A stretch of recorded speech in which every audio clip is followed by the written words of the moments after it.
നമ്മളുടെ ഇന്നത്തെ question, the sum of three consecutive odd number is 38 more than the average of these numbers. What is the first of these numbers? തന്നിരിക്കുന്ന 3 consecutive even നമ്പറിന്റെ ശരാശരിയുടെ 38 കൂടുതലാണ്, അതിന്റെ ആവറേജിനേക്കാൾ 38 കൂടുതലാണ് അതിന്റെ some. അങ്ങനെയാണെങ്കിൽ തുക, ആകെ തുക, അങ്ങനെയാണെങ്കിൽ അതിലെ ഫസ്റ്റ് നമ്പർ ഏതായിരിക്കും? ഇങ്ങനെ ചോദിക്കുമ്പോൾ ഇതിന്റെ ഷോർട്ടസ്റ്റ് മെത്തേഡ് എന്നുള്ളത് എത്രയാണ് തന്നിരിക്കുന്നത്? 38 ആണ് കൂടുതൽ, ശരാശരിയേക്കാൾ കൂടുതൽ 38. എത്ര കോൺസിക്യൂട്ടീവ് ഓഡ് നമ്പർ ആണ്? 3 കോൺസിക്യൂട്ടീവ് ഓഡ് നമ്പർ ആണ്.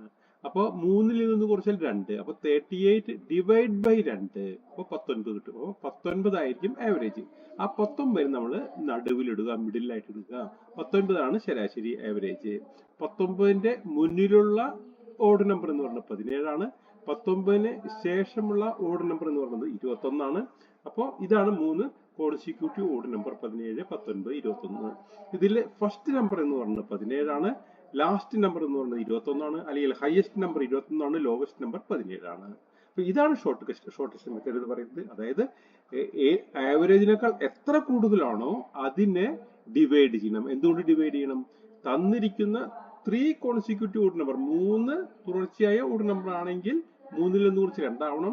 5 തുടർച്ചയായ സംഖ്യ ആണെങ്കിൽ അത് 5ൽ നിന്ന് കുറച്ച് 4 കൊണ്ട് ഡിവൈഡ് ചെയ്യണം. അപ്പോൾ 7 കോൺസിക്യൂട്ടീവ് ഓഡ് നമ്പേഴ്സ് എന്ന് ചോദിക്കുക പറയുകയാണെങ്കിൽ 7ൽ നിന്ന് കുറച്ച് 6 കൊണ്ട് ഡിവൈഡ് ചെയ്യണം.